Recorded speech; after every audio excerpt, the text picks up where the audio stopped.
Christmas, 1974. One Christmas holiday week off, a group of seniority sisters receive eerie and really gross phone calls that are indeed threatening. While the rest of the girls leave for the holidays, a small group stay behind, and a small group remains. However, will they remain alive as the calls turn into stalking and then murder? Filmed in Toronto at the U of T campus and Victoria College and the Grenadier Pond. It's a pond in High Park, Toronto, Ontario, Canada, where you can fish and or take a nice walk around or lay down and chill, have a picnic. Be forewarned though, you can only fish on the south end of the pond. I learned that the hard way. When the winter comes and the ice is thick enough, you can go skating on it. And of course, we cannot forget about the seniority house in Black Christmas 1974. Now, here's the kind of silly thing about it. It's not a Beta Kappa seniority house. It's just an old normal house on a boring street that's not on a spooky hill with crazy sounds and weird smoke and ambience. It's just a normal house. That's it. And the owners of the house do not like peeps farting around their place either. I also learned that the hard way as well. Olivia Hussey stars as the final girl Jessie after being told by a psychic to make a film in Canada, because if she made a film in Canada, she'd make a whole lot of money. The psychic also told Olivia Hussey that, well, she'd be married to Paul McCartney soon. Care Duya from 2001: A Space Odyssey plays piano player Peter, the crazy boyfriend that lurks outside in the cold for extremely long periods of time. John Saxon from the Nightmare on Elm Street movies and Enter the Dragon, yeah, that's a cool movie, plays cool Detective Fuller. And let's not forget Margot Kidder from the Superman movies fame plays lousy drunk Barb in it. A big shout out to Andrea Martin and Lynn Griffin. And Sergeant Nash himself, Doug McGarth, making this movie even better. The music is composed by Carl Zittner, who took forks, combs, knives, and other crap with other tools to strum them on piano strings with audio distortions to slow down and make the cool, unnerving music and sounds. And it worked for me. That was some pretty cool music and sounds. The pace and the tone is classic horror slasher because, well, I hate to tell you this, folks, it's not Halloween. This is the one that started it all. That's right, folks. John Carpenter was inspired by this movie, and this movie came out before Halloween. Yes, a movie made in Toronto, Ontario, Canada is the inspiration for all the slasher movie horror movie stuff. Yeah, comment below. The killer's POV, the dark lighting, eerie camera angles, and overacting at odd times with just plain bad acting and humorous elements written throughout the movie to show that it's not taken too seriously, with young adults doing and saying young adult stuff. Roy Moore, who wrote the screenplay under a different title, but then Tim Bond rewrote it again to actually incorporate the university angle. And finally, the director himself, Bob Clark, rewrote a crap ton of character dialogue to make the final cut. Director Bob Clark and camera operator Burt Dunk, who also strapped a heavy as hell camera to his head to act as the POV for the killer, used storyboards to get the great, now stereotype, slasher shots in the movie, as well as the awesome key shots. The eyeball one, it was Bob Clark's really cool, intricate storyboards that really did the job for this and for future slasher films. The set design, the visual directing is great because of the storyboards. His directing of the actors, well, it was a bit over the top and hammy and goofy at times, acting with the actors who are actually good actors, Griffin and Martin, putting together great tense scenes with humor written in the script. It all plays out nicely in the end, though. I'm not going to criticize Margot Kidder's acting, but, well, she might have actually been drunk during those scenes. Quality of the film is a 1970s classic slasher with all the campy and gross times, bits and stuff that you need in a 1970s slasher horror movie. And it's all good if you're into that sort of stuff.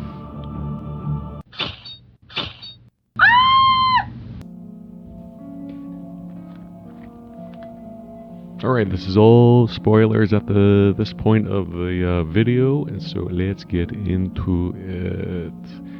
And I'm not going to do a weird funny voice. I'm just going to have my normal funny voice. Haha.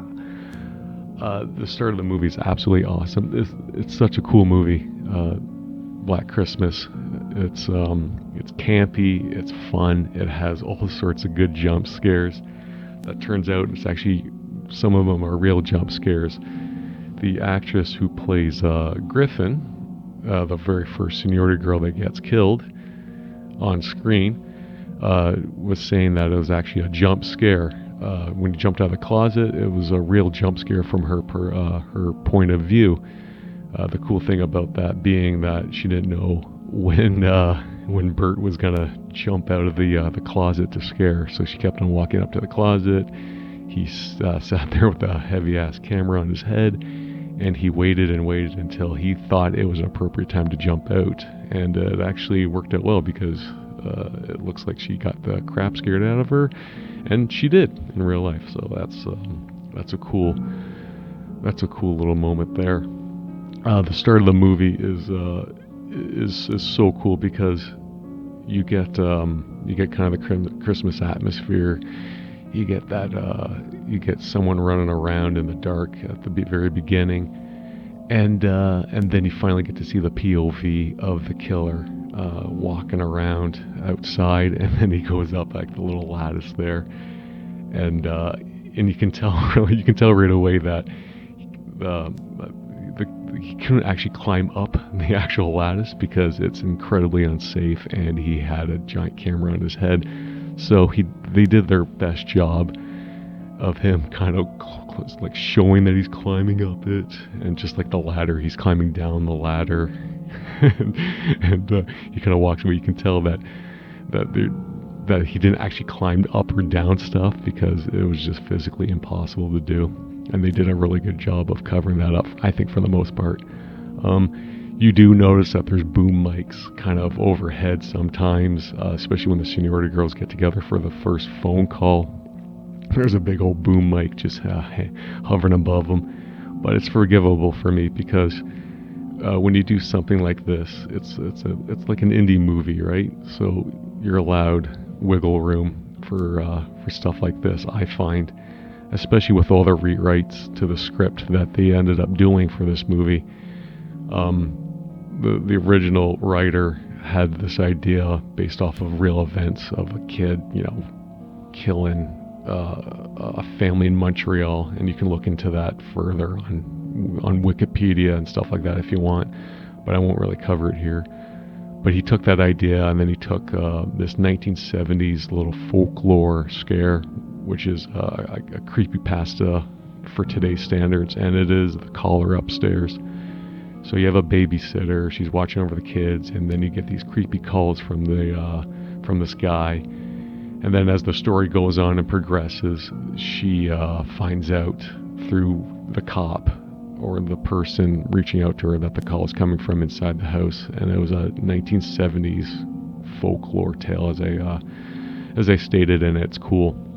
And that's been adapted itself, actually, that type of story. So it's cool that they kind of took that inspiration from a sadly terrifying real event and then incorporating that and then kind of putting it together. And then it got rewritten to add kind of the university seniority thing as well, which is cool. And then I liked how Bob Clark, the director, rewrote all the dialogue for the movie as well, because he felt that it wasn't it was a little too serious of a slasher flick, a little too serious of what a horror movie should be, which is, I'm putting it out right now. This being the original slasher horror movie that inspired everything else, I'm glad that this wasn't taken too seriously right from the get-go, because you can tell that that all the actors, maybe not Olivia, but everybody else, they knew what type of movie they were in. They knew that there's going to be some sort of humor to it.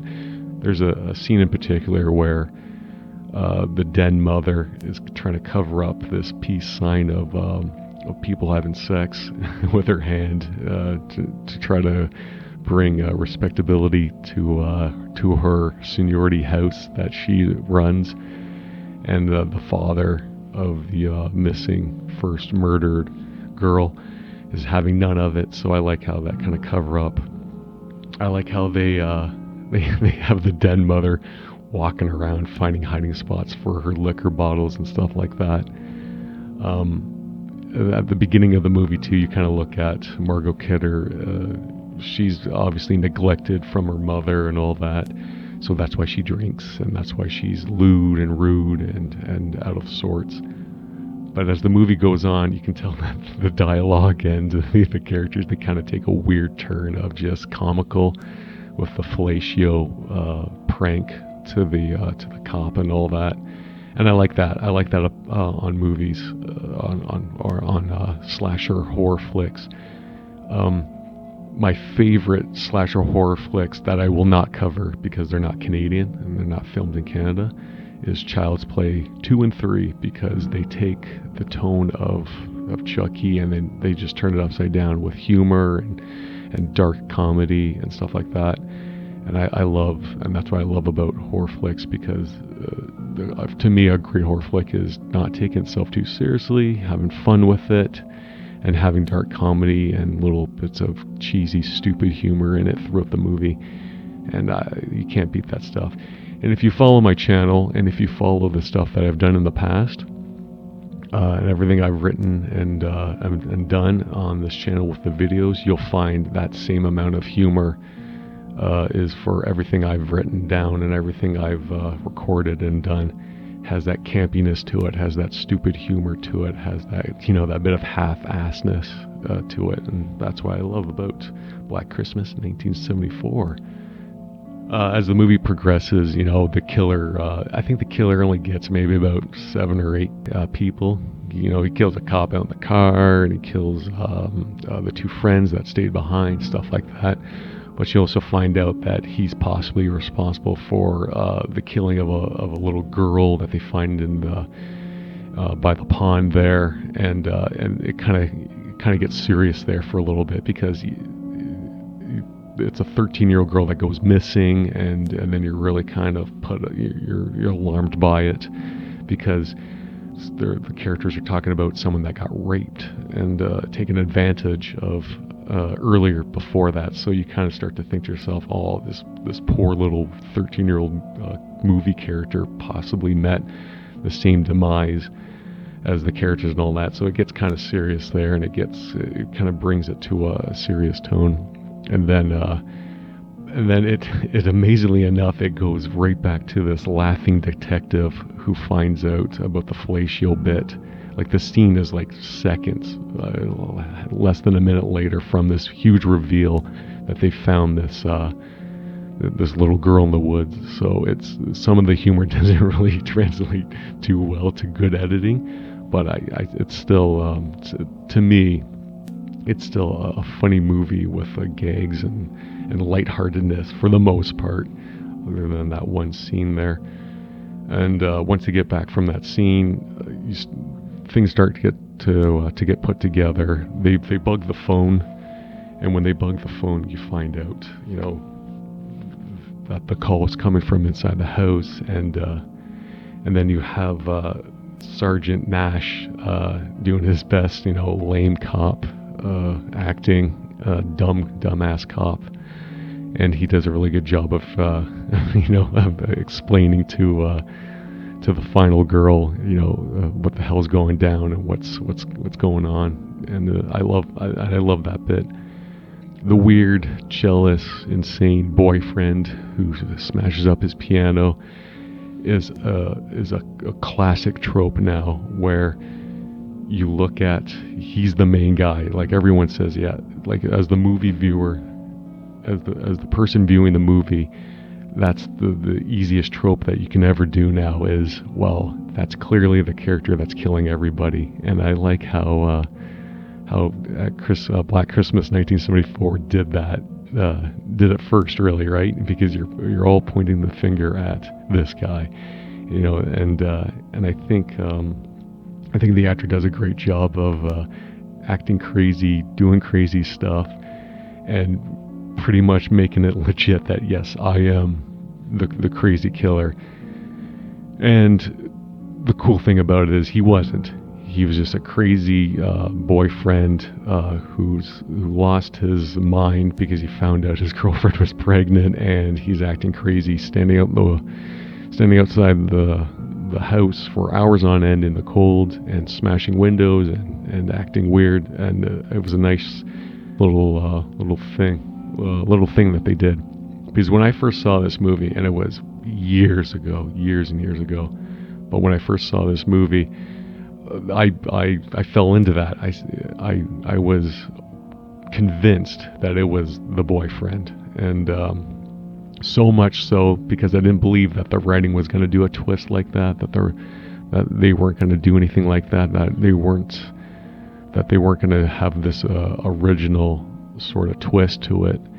But I was so pleasantly surprised and a little shocked when the camera pans up from the final girl, and you find out that the cops didn't find the two bodies up in the attic, and that's where the killer has stored them and talks to them and does weird stuff. And it was a nice little surprise to find. And then you hear him calling the house again and all that. I love that. I love that little reveal. And I noticed, and one of the big things I love about this movie as well is all you see is an eyeball or the spooky silhouette of him, and you just hear his insane ramblings. And I think that's one of the coolest parts of all horror movies, is where you don't find out the motivations of this crazy individual. You don't really understand why he does it. He just does it. And the biggest thing is you don't get to see his face, and you don't get to see who this person really is. He's just this monster, and they call him the Moaner in the movie. and he refers himself as Billy as well. And I love that. You don't really get an idea of what he is and what the hell he's doing. He's just killing people in a sometimes weird way, or sometimes in a very serious way. And it's a cool way to finish off that type of movie. The cool thing is, for the production side of it, all the calls that are made to the sorority sisters and main character Final Girl are not one actor. They're all different types of movie crew personnel that voiced all the different voices that you hear in this movie. So so that's really cool. I kind of thought to myself, well, maybe it's one really talented voice actor doing all these voices, but it turns out it's not. It's a bunch of cast and crew coming together and just doing a bunch of weird, odd voices and saying weird, gross things, and like popping a wart and all that, and the laughing and the crying and the screaming, and then the little child's voice, and then the murmuring, and and then the heavy breathing and the chattering. It's so unnerving. Even to this day, when I rewatch this movie to do this silly half-assed review that I'm doing, that it was cool to actually be unnerved, because I've seen so many slasher movies and Saw movies and stuff since then that I thought to myself I'd be waned off this. I'd be more thick-skinned to an old 1974 trope of acting scary and being gross, but I was actually generally grossed out by what he was saying, the sounds he was making, and the things that he did on the phone. And that's a good trick to me, and it's a nice trick to do. And when I found out it was multiple actors that did it, that was a nice little surprise there. Funny enough, the actress who played the first girl that got murdered, she actually held her breath for many minutes to get the scenes of her rocking back and forth as a corpse with a bag on her head. And the cool thing about it is, if you look at the bag on her head, her mouth is actually pressed, like the air is actually pressed up against her. The bag, the plastic bag is pressed up against her mouth. Everything's tight on her face. So she took a deep breath, held it all in, and then they started filming the scene. And that's insanely impressive, because it looks terrifying. It looks it looks gross. It looks unnerving. The actress was cool with it. She said that she does a lot of swimming and she can hold her breath for very many minutes at a time. So she was absolutely cool with this. She wasn't pressured into holding her breath or nothing like that. She was calm and cool the entire time, and that's pretty cool. It's because it's cool scenes. It's disturbing as the killer is talking to her, and she's just rocking back and forth holding a doll and the bag and all that. It's a nice little trick at the end there. There's a cool scene that I like to point out through. It's Claire's boyfriend. That was the other guy that you always thought that he could have been the killer because he was so calm and cool and helpful and all that. But there's a scene where he's playing hockey as a goaltender, which, being Canadian myself, I like that. I like that scene. I like the idea of the old school goaltender with the old mask and all that, and guys playing hockey. But there was a particular scene, because the guy was this bravado, overacting sort of guy. But he kicks down the door of the police station, and the Christmas wreath flies off onto the floor. And I think Saxton kind of played it as, I don't think it was supposed to happen. So he takes the wreath, he throws it on the bench, and tells Nash to put it there, to hook it back up and all that. But it's scenes like that I loved throughout this movie. That really kind of labeled that a lot of the stuff was probably one or two takes, and kind of doing research on this, it turned out to be true, that a lot of the stuff was just one or two takes, maybe three or four, and then you just moved on with the movie, and you can really tell from it the authenticity of it, and it was cool. So overall, is this movie a bootaculator, or is it spooktastic, or is it eerily awesome? At the end of the day, I'm probably going to give it a spooktastic rating because, yeah, it's a great movie. It's the start of something that people obviously got better at, and it was the start of something that people took the tropes of this movie that were done to death after this. When people really got to see Halloween, then they really started, laying it thick with the tropes and all that. But this was a cool movie that started all that good stuff, and the people that actually made the slasher horror better and more frightening, and the actors that were actually good actors, and the directors that actually good directors, and the writers that actually good writers that actually enjoyed these movies, grew up and came together and made actual good good serious slasher horror flicks. It's all because of this, and I always look fondly on Black Christmas 1974 because of that, and it's a cool movie all in all. So that's it. That's gonna be it for this review, the very first review on A Nice Christmas, because I just released the Christmas special thing. So I thought, hey, I might as well do a Christmas special. So I did the Krampus Christmas video. So I thought, hey, you know what? Let's do a Black Christmas review for the Christmas season. And so, what do you think of this movie? Leave your comments below. And let me know other stuff that I missed, because I missed a lot of stuff because I do half-ass stuff here. So comment below, have discussions below if you want on this, and we'll spook you later and we'll scare you next time.